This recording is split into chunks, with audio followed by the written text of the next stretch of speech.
Ronald, good morning. What can you tell us what's happening now outside Parliament? Well, a very good morning to you, Pradhan, once again.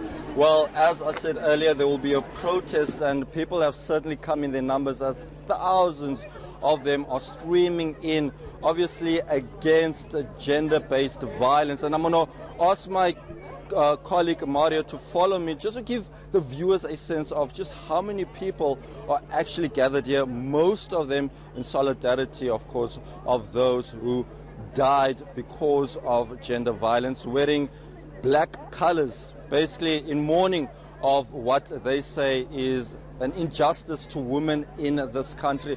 And of course they say that they want to hear from the president, but the last time I checked, Pradhan, on the presidential Twitter site, the president might not actually be here to meet or speak to them based on the memorandum that they will be handing Parliament. So it remains to be seen how their issues will be solved, because yesterday we saw certainly a lot of tension just outside of the Cape Town International Convention Centre, where those protesters, a lot of them I believe are also here, they had a standoff with the police. Well, it looks like it's peaceful as we're speaking to you now. People really organize themselves compared to what we saw yesterday. And also, I mean, you showed us the visuals of the fences that have now been put up, erected outside the Cape Town International Convention Centre.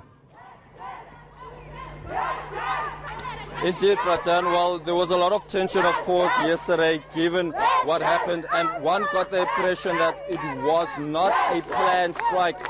Today's strike seems quite planned because a lot of the information was shared on social media, and also protesters asking others to really behave themselves today and really not give police any reason whatsoever to use force. And we saw yesterday those water cannons, those blue water cannons firing on the protesters. Not a lot of reports around some of the injured, but certainly there were arrests being made, around 11 of those, as I reported earlier.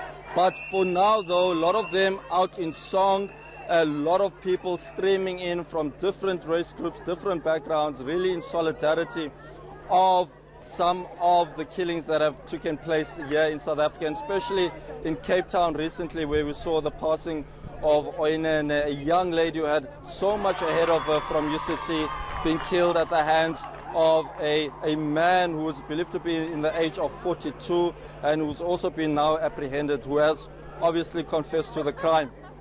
Ronald, I see there's also some pupils from school. I saw some of them passing just behind you there, dressed in school uniform. It looks like this protest action today, like yesterday, is also including high school pupils. Now, it will be very interesting to get a sense from the organizers, whoever is handing over a memorandum, Ronald, when you can talk to them, if they are planning a kind of a rolling mass action around this issue of gender-based violence. Because yesterday we also saw some vigils, and the day before at Wits University and other parts of the country, female students particularly saying they don't feel safe. It will be interesting to see if what we're witnessing yesterday and what we're witnessing this morning in Cape Town is a start of a bigger national mass action.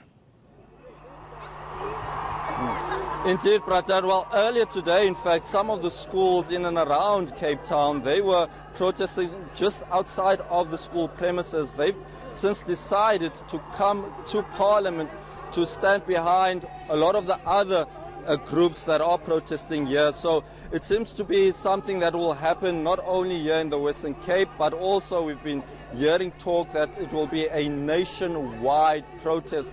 So, but here in Cape Town, certainly something that has really gripped the people. And as we stand here, Pradhan, the numbers just keep streaming in. The city is in a complete standstill. When we made our way to the city ICC, a trip that normally takes us 5 minutes, took us 45 minutes, Pradhan, and getting here to Parliament also took us quite a while. So I think it will be a case of everyone having to play their part in terms of law enforcement to try and curb or try and protect the city from what we saw yesterday.